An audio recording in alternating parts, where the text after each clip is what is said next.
What's your 10-year killer prediction? Jason. I can't see it being anyone else. I know a lot of people think it's going to be Bindi. I don't think Bindi's iconic enough. I don't think Star Wars is ready for the game. I know I made that post about it recently, but I still don't think it's ready for the game yet. Or the game is ready for Star Wars yet. I don't think Predator is popular enough. I think Jurassic Park is way too out there, but maybe. Pennywise, Stephen King has already said he's not going to do it. And Slender Man, while I don't think it's impossible, I think because of the controversy behind Slender Man, it's not likely.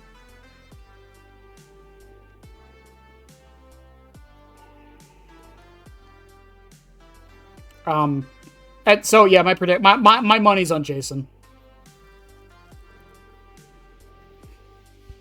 I think with the legal issues being mostly fixed, he should be fine now. Grievous, well, this is the thing, because I was talking to a friend of mine. They're a massive Star Wars fan. They've read the novels, the comics. They're like one of those people who knows, and this isn't hate to them. Again, best friend for almost 20 years. But like they know like all the saber forms and stuff like that. So like they're a massive Star Wars nerd, and we were talking about it, and they were trying to think of like what power could Darth Vader have, and then like as we were talking about it, I was bringing up, well, who else could it be other than Vader? And that's when, like, the idea of General Grievous came up. It took us a while to get to General Grievous, though. Because we were like, well, it could be Maul. Maul could work. Because he's kind of, like, a scary character. And then we were like, well, it could be, like, Mother Talzin, but, like, no one really knows who that is unless you watch the Clone Wars. And then we were like, but Grievous.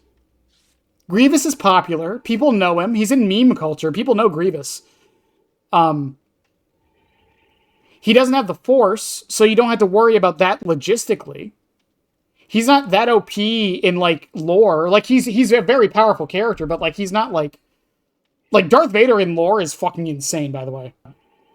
I know a lot of people haven't read the novels and whatnot, but Darth Vader in the novel lore is fucking ridiculously strong.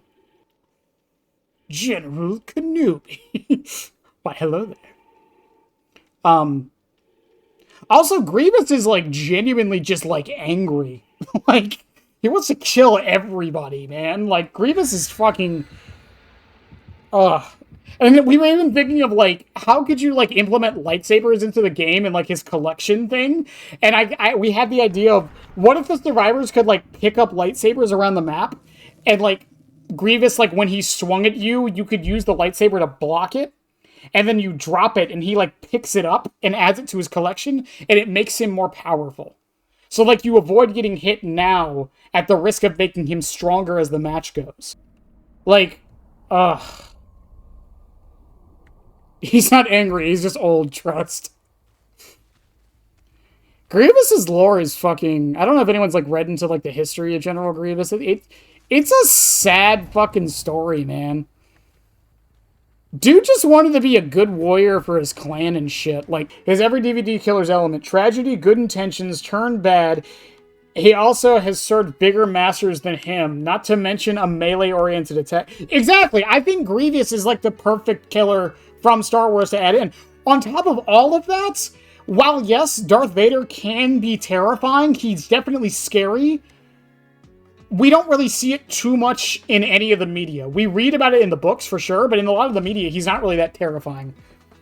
Unless, like, you, like, really think about it.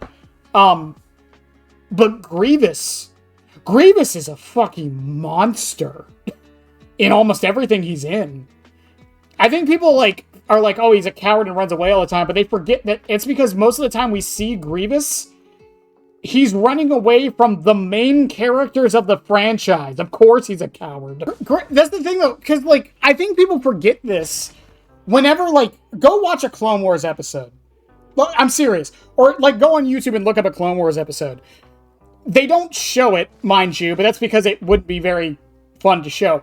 But the beginning of almost every Clone Wars episode talks about how the Jedi are losing. Because of Grievous. Because he's that good of a tactician and that powerful of a warrior. The episode is like, quote unquote, their comebacks.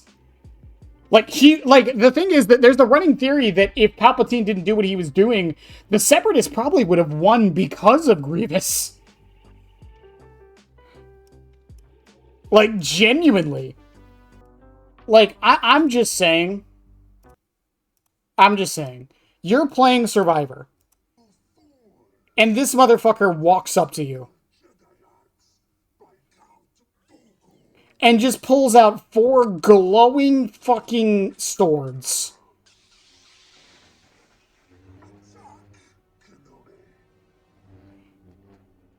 And then slowly walks at you while doing this.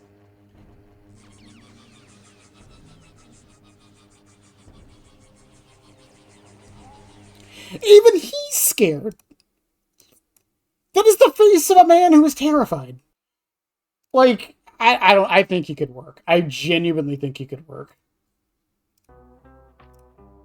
It is not me saying I want Star Wars and Dead by Daylight, by the way. I don't think it works right now. I think a couple more years, maybe, but I don't think the game's ready for Star Wars right now. I really don't. I think that would be jumping the shark. Oh my god, this is from Battlefront. I probably never watched this. Hang on.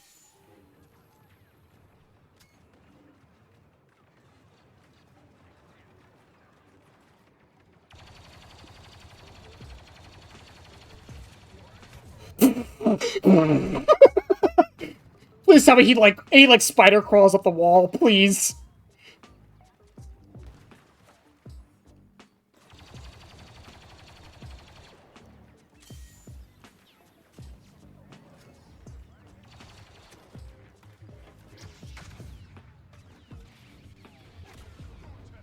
Okay, never mind. I thought he was gonna like spider crawl up the wall to him. That would have been fucking cool. Like, I know this isn't canon anymore, and it was like a different art style and whatnot, but like, hang on. Is it gonna show the fight? Yeah. For anyone who hasn't watched the original Clone Wars fucking show, not the 3D animated, the 2D animated, just watch this.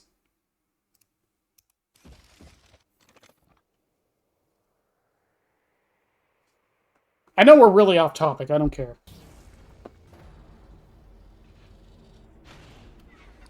Yeah, he's not intimidating at all.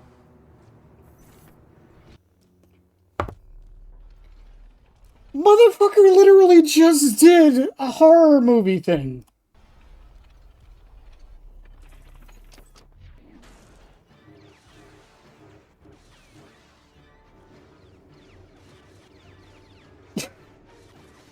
I'm telling you guys, it could work. This could work.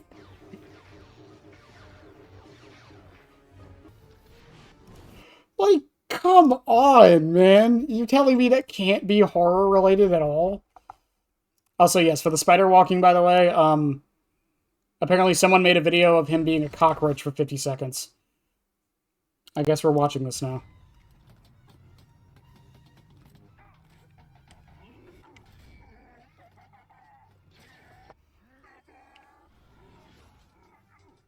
Look at him! That's fucking terrifying! That's unknown!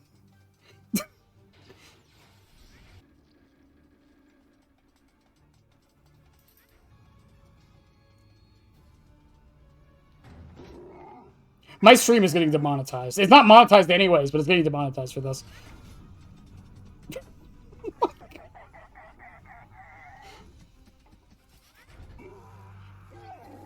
He had no reason. I want to make this very clear. He has no reason to not just walk over to his ship. He has no reason whatsoever.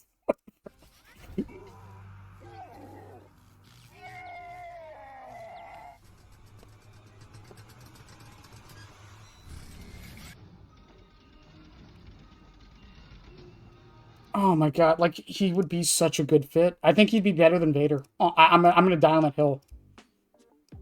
I think he would be better than Vader.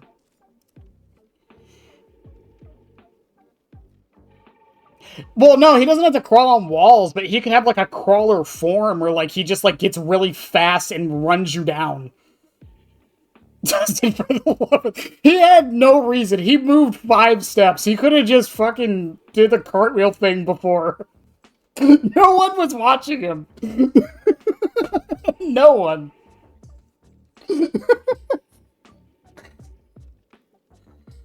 Like, I don't know. And it would also be cool because it would be... I think that would be the first killer with multiple arms, wouldn't it?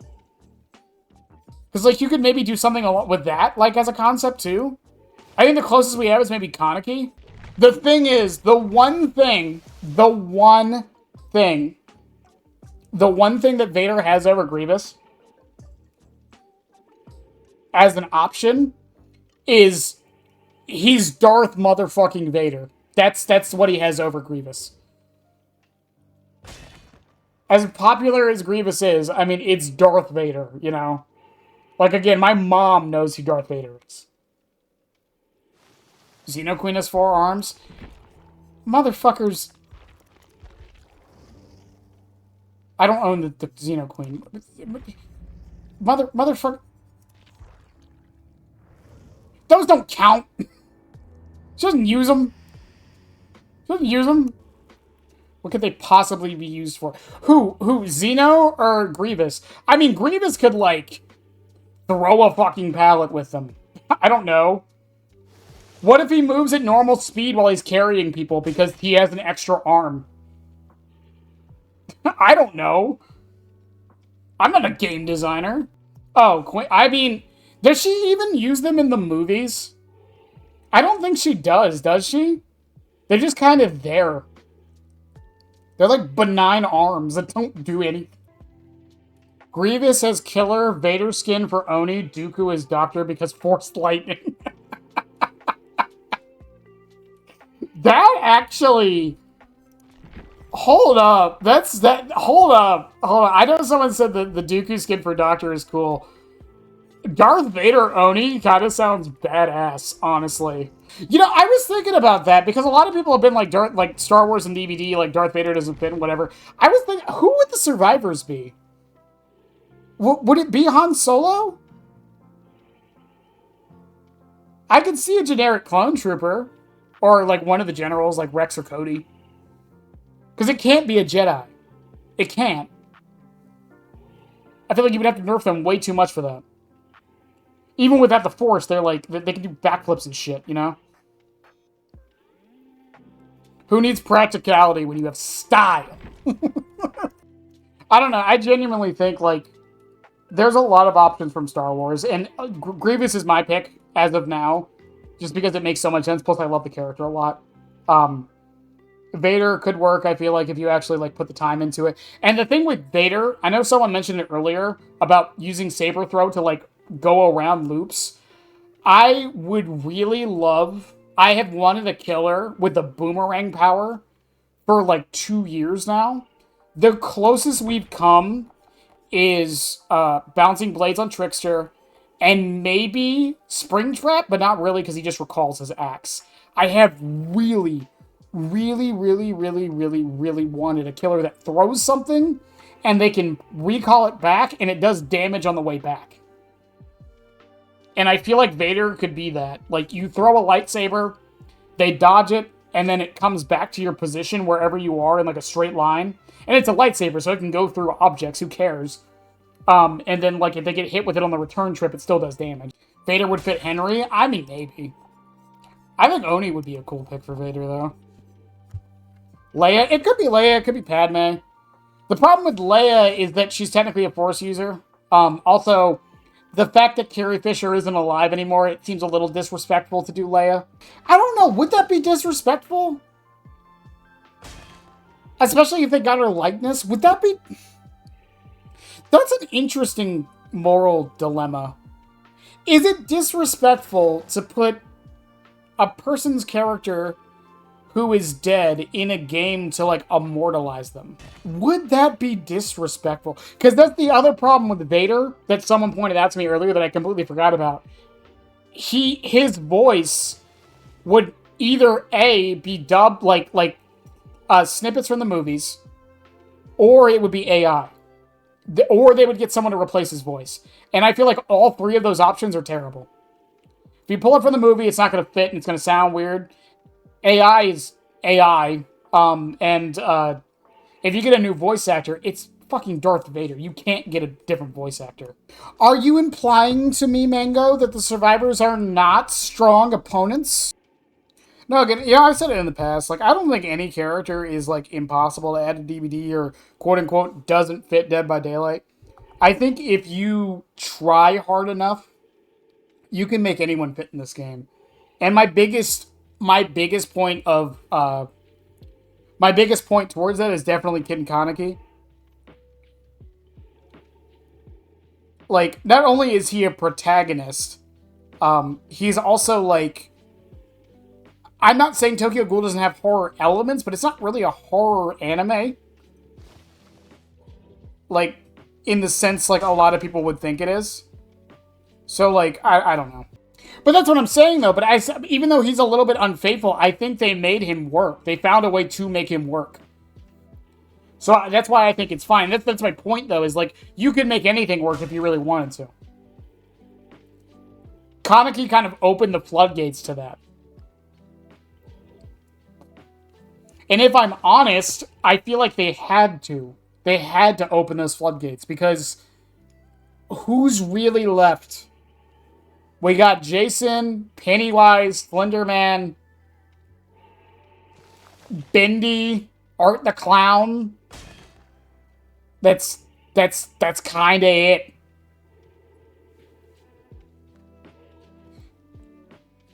Well, the entity also, like, I know, like it doesn't really matter because in-game lore doesn't really make much of a difference, but the entity could also just keep him starving. If he's constantly starving, he kind of has to do it, you know? Oh, I missed Predator. Predator's another one. Jurassic Park, I suppose. But then we start, like, once we get the big ones, then what? That's always been my question with Dead by Daylight. And so once we get those big, heavy-hitter horror licenses, where does the game even go from there? The game isn't just licenses, mind you, but, like, they're a big part of this game. And once we get all of them, then there's nothing to look forward to. That's, in my opinion, the biggest problem with Springtrap coming to DBD. Now that he's here, like, now what? You know? I think Springtrap and Jason were the two biggest ones, maybe Pennywise, but Springtrap and Jason were probably the two biggest ones. Now that Springtrap's here, once we get Jason in the game, like, who is bigger than that? How do you top yourself after that? Hannibal Lecter, maybe Hannibal Lecter. Death Angel, I don't think is nearly popular enough. Norman Bates would be a controversial one. I don't even know who Sweeney Todd is, offhand. Who's Sweeney Todd? I'm gonna look stupid when I look this up. Sweeney Todd. That is... Okay, Sweeney Todd is probably not likely. That's niche even for me. And then it leads into a question of how niche can we go? And then again, other issues, logistical ones, licensing ones. They could do another FNAF chapter. I think it's definitely possible. But again, that leads to the same question. Once you do it, then what?